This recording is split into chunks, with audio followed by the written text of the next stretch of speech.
Assalamualaikum warahmatullahi wabarakatuh. Halo guys, perkenalkan kami dari kelompok 11 kelas Accounting A yang beranggotakan saya sendiri, Nafira Tulasana dengan NIM 2008 1030 145 dan rekan saya. Dan saya Farhan Indiawan dengan NIM 2008 1030 1100 dan rekan saya Mariska Rawatulisa dengan NIM 2008 1030 1037. Kami akan melakukan survei ke toko Berkah Jaya. Halo guys, UMKM yang kali ini kami kunjungi yaitu Toko Berkah Jaya. Toko Berkah Jaya ini terletak di Jalan Masjid Krajan Timur, Sumbersari, Kecamatan Sumbersari, Kabupaten Jember, Jawa Timur. Toko Berkah Jaya ini berdiri sekitar tahun 2021. Toko Berkah Jaya ini didirikan oleh Bapak Yohanes. Toko Berkah Jaya ini bergerak dalam penyediaan sembako dan makanan ringan lainnya, seperti beras, telur, cookies, air mineral, dan juga tinggu. Tujuan kami datang ke Toko Berkah Jaya ini untuk mengetahui beberapa produk mengenai harga jual dan harga beli dari produk yang ada di Toko Berkah Jaya ini. Yuk simak video berikutnya.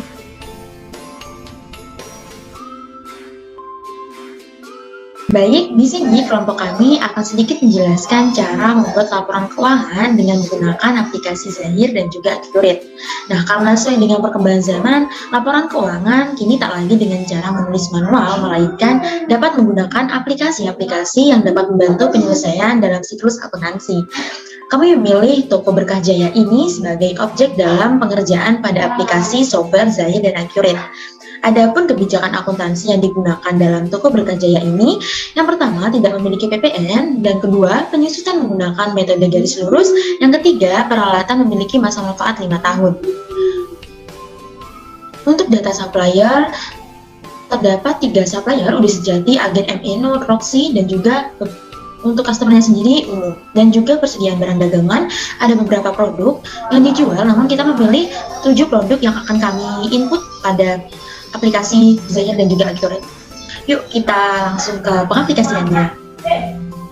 Baik, sesuai dengan data di awal tadi, kita bisa mengaplikasikan pada yang pertama ini aplikasi Zahir Accounting. Nah, jika kita ingin membuat data baru, kita bisa mengklik data baru ini untuk mengisi informasi mengenai perusahaan kita. Kita bisa isi dengan Toko Berkah Jaya. Untuk alamat Jalan Mastrip. Saja sesuai dengan alamat dari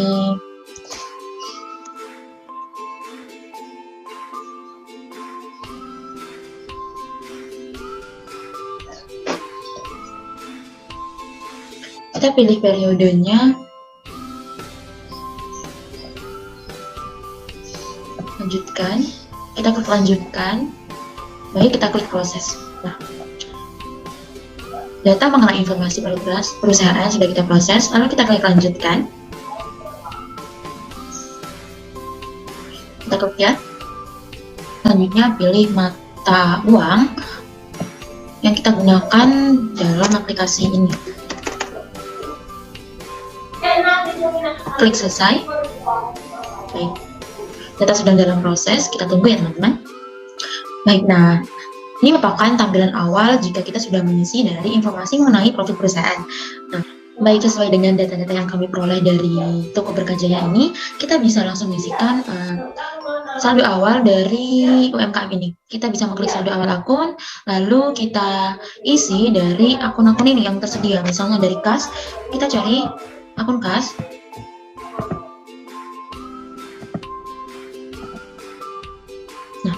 Di sini terdapat data yang sudah kami isi sebelumnya mengenai kasnya sebesar 11.088.000. Nah, jika kita ingin mengisi ini, kita hanya tinggal klik di sini, lalu kita isi angkanya, lalu kita bisa klik rekam. Begitu juga untuk data-data akun yang lainnya. Baik, untuk memperlancar usaha dari Toko Berkah Jaya ini, toko ini memiliki beberapa supplier dan customernya tentunya umum ya teman-teman. Jadi sebelumnya kita harus input dulu data dari supplier dan customernya. Kita bisa mengklik data dan nama alamat. Nah, di sini sudah kami masukkan mengenai data dari supplier dan customernya. Misalnya dari sini Udi Sejati. Udi Sejati merupakan supplier dari toko berkah Jaya ini. Kita bisa mengisi data dan nama alamatnya dengan mengisi nama perusahaannya, misalnya Udi Sejati, dengan tipe vendor karena dia sebagai supplier. Kita juga bisa mengisi alamat dari supplier tersebut, lalu kita bisa mengklik rekam. Nah, jika kita sudah mengklik rekam, data otomatis akan muncul di sini. Nah, begitu juga yang lainnya, karena di toko berkah Jaya ini terdapat 3 supplier, Udi Sejati, Agen M Eno, dan juga Roxy. Untuk customernya, karena ini UMKM yang menjual sembako, maka customernya umum. Kita juga bisa mengisi dengan nama umum saja, dengan pilih tipenya yaitu sebagai customer. Lalu kita juga bisa mengisi alamat dan catatannya jika ada. Kita lalu bisa mengklik rekam. Maka otomatis data customer akan terinput di sini. Baik, setelah kita mengisi data-data sebelumnya mengenai saldo awal, data customer, dan juga supplier, kita mengisi data dari produk yang ada pada UMKM ini. Nah, di sini sebelumnya kelompok saya sudah mengisi produk-produk yang telah kita ambil sebagai produk yang akan kita input, kemudian kita aplikasikan pada aplikasi Zahir dan juga Accurate ini. Nah, di sini terdapat beberapa produk, misalnya ada beras metan terbang, gas LPG, kue cookies, Le Mineral galon, nabati, dan juga Roma Wavelo. Nah, kita juga bisa mengklik data baru jika kita ingin menambah produknya dengan mengklik add data. Baik, setelah kita mengisi saldo dari awal akunnya dan juga kita sudah mengisi data dari supplier dan juga customernya, selanjutnya kita mengisi saldo awal akun dari piutang dan juga utang usahanya. Sebelumnya kita mengisi saldo awal mengenai piutang usahanya terlebih dahulu, kita klik, lalu kita klik baru, kita pilih umum karena customernya ini bersifat umum, karena UMKM ini menjual sembako ya, dan customernya tentunya umum ya teman-teman. Kita klik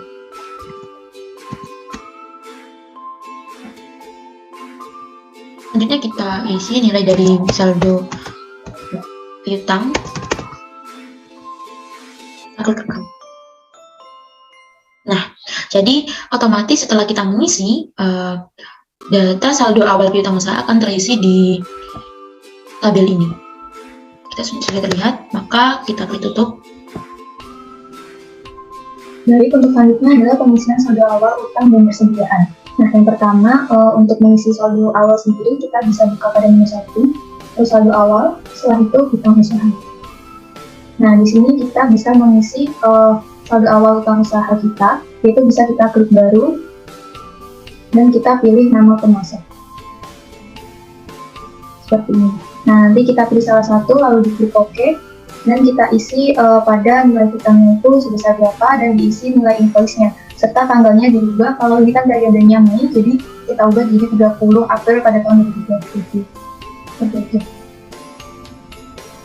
Selanjutnya untuk saldo awal persediaan, sama ini saldo awal persediaan.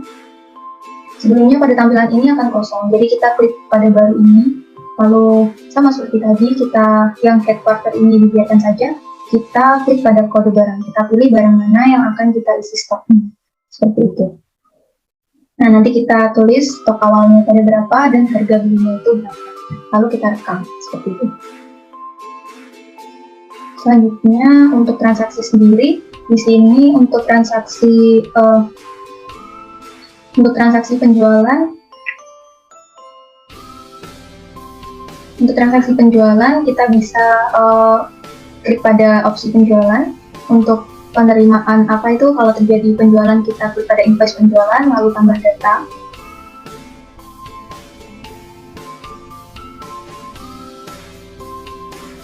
Nah, seperti ini. Nanti kalau tunai kita klik yang tunai, kalau nanti kredit kita tidak usah klik salah satu dari pilihan ini. Kita tulis nama pelanggannya siapa, tanggal fakturnya, dan di sini juga tanggal fakturnya. Jika ada tem pembayaran juga diisi tem pembayarannya, lalu direkam. Seperti itu. Untuk pembayaran piutang usaha kita bisa klik di sini juga.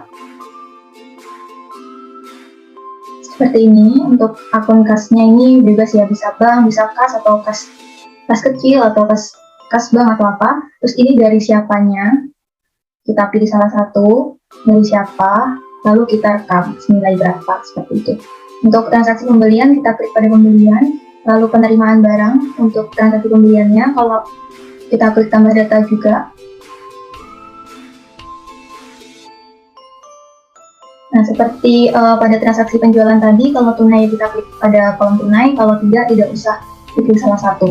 Nah, kita tulis nama pemasoknya itu siapa, tanggal fakturnya berapa, lalu pilih barangnya, barang apa yang dibeli, seperti itu. Terus tanggal di sini juga jangan lupa untuk diganti sesuai dengan tanggal yang di sini.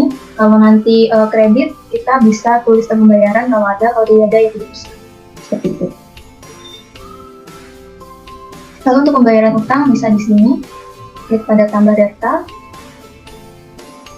Nah, seperti ini. Kita bisa ganti juga di ini sesuai dengan data kita. Lalu penerimaannya itu dari siapa, sebesar berapa nanti di sini, lalu diklik pada sini, lalu memonya nanti ditulis dan direkam. Untuk transaksi yang lainnya, transaksi selain penjualan dan pembelian, kita bisa tulis pada transaksi jurnal umum ini. Kita klik tambah, lalu kita pilih tanggalnya tanggal berapa, lalu keterangannya. Lalu di sini nanti kita klik enter saja, lalu pilih akun apa yang termasuk dalam transaksi kita, seperti itu. Lalu rekam. Selanjutnya, jika semua transaksi sudah dan untuk yang jurnal penyesuaian juga ditulis dalam transaksi jurnal umum ini juga. Jika sudah semua, kita rekonsil. Nah, rekonsil itu di bagian ini ya, di kas dan bank, lalu rekonsiliasi bank. Seperti ini. Karena sebelumnya sudah saya rekonsil, jadi langsung kita ke laporan saja. Nah, di laporan ini kita lihat laporan laba ruginya terlebih dahulu. Kita klik 2 kali. Nah, di sini kita isi pada dari Mei tahun 2022 hingga Mei 2023. Karena periode yang kita masukkan di sini periode pada bulan Mei. Seperti itu. Nah, kalau sudah seperti ini, kita cek. Jika ingin untuk menyetak, kita klik pada ini, lalu kita ekspor, lalu kita pilih PDF. Kita klik OK. Nah, kita tulis saja laba rugi standar toko berkah. Nah, jika sudah seperti itu, berarti sudah ter-save pada file kita. Baik, sekian yang dapat saya sampaikan untuk pengaplikasian Zephyr pada toko berkah. Selanjutnya akan dilanjutkan untuk pengaplikasian pada APK akhir. Baik, yang selanjutnya adalah pengaplikasian Accurate pada toko berkah untuk transaksi yang terjadi pada periode bulan Mei. Nah, yang pertama adalah kita isi daftar supplier terlebih dahulu. Kita klik pada daftar, kita klik pada pemasok. Nah, untuk menambah data pemasok, kita bisa klik pada data baru. Seperti ini, kita klik nama pemasoknya siapa, alamat, bisa negara, nomor telepon, email, halaman web, dan di sini kita klik pada yang termin. Nah, di sini kita bisa isi untuk saldo awal. Saldo awal ini berarti kalau untuk supplier itu utang ya, saldo awal untuk utangnya. Kita bisa isi di sini. Saldo awal utangnya itu berapa? Seperti itu. Karena kelompok kita sudah melakukan pencatatan, jadi kita klik salah satu saja. Nah, di sini kita nomor pemasoknya 101, nama pemasoknya UD Sejati, alamat, kota, negara, dan ada nomor telepon dan termin. Nah, dikarenakan untuk UD Sejati ini PT Toko Berkah ini tidak memiliki utang, jadi saldo awalnya 0. Oke, yang selanjutnya akan dilanjutkan oleh rekan saya. Terima kasih. Di sini saya akan menjelaskan mengenai cara menginput data customer, yaitu dengan cara melihat bagian daftar, lalu kita pilih bagian pelanggan. Karena di sini kelompok kami sudah menginput pada bagian customernya ya. Jadi di sini kami hanya menginput satu ya, jadi cuma pelanggan umum. Lalu tampilannya akan menjadi seperti ini. Lalu selanjutnya itu menginput persediaan ya, dengan cara mengklik pada persediaan, lalu klik pada barang dan jasa. Nah, di sini kami sudah menginput datanya, tampilannya seperti ini. Kami menginput 8 macam barang ada galon, beras macan, biji, cookies, mineral, ada nabati, dan ada romawi.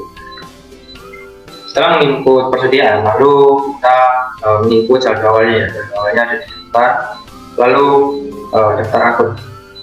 Nah, untuk memasukkan saldo awal ini kita bisa langsung masukkannya, tentunya di kas besar. Bisa kita masukkan ke saldo awal di bagian bawah ini langsung berapa nominalnya. Nah, karena kami sudah memasukkan saldo awalnya, jadi tampilannya seperti ini.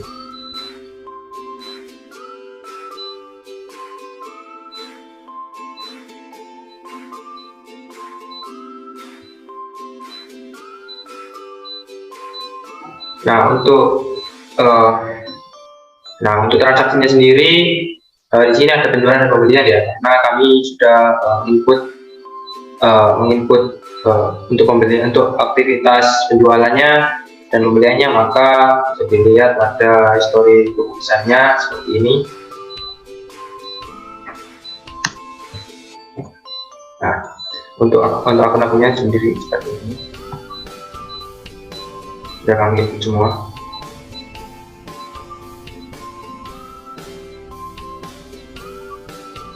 Nah, untuk rekonsiliasinya kita klik pada bagian kas bank, lalu rekonsiliasi bank, lalu kita pilih akunnya. Karena kami menggunakan kas besar dan menggunakan bank, jadi kita pilih kas besar, lalu kita centang bagian semuanya.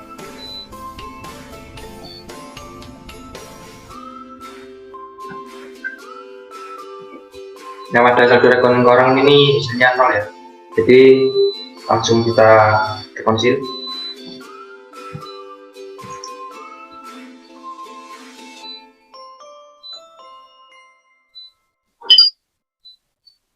Nah, untuk cara melihat laporannya, kita bisa pilih pada laporan, lalu kita pilih daftar laporan. Nah, kita bisa melihat di sini kita mencari laporannya, contohnya saja neraca, kita pilih neraca standar. Kita sesuaikan tanggalnya.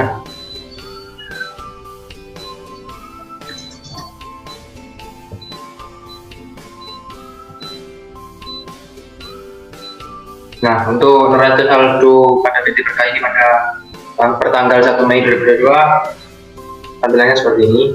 Jadi untuk kasnya ya, untuk aktifannya, jumlah aktifannya yaitu 17.500.000, dan untuk kewajiban dan ekuitasnya sama ya, jadi 17.500.000. Untuk laporan laba ruginya seperti ini.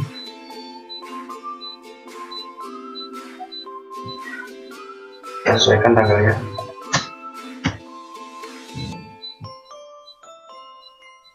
Nah, untuk laporan laba rugi pada PT Berkah 1 Mei 2022 seperti ini. Untuk jumlah pendapatannya yaitu 1.222.000, dan untuk harga pokok penjualannya itu 1.114.500 rupiah, dan untuk laba kotornya yaitu 107.500 rupiah. Untuk beban operasinya, jumlah beban operasinya ada 152.916 rupiah, dan untuk pendapatan operasi di sini rugi 45.416 karena total persediaannya belum terjual habis. Untuk cara menyimpan file laporan keuangan ini bisa dengan di sini, klik pada simpan, lalu kita pilih PDF file, lalu kita klik OK, lalu kita pilih pada bagian mana file tersebut disimpan.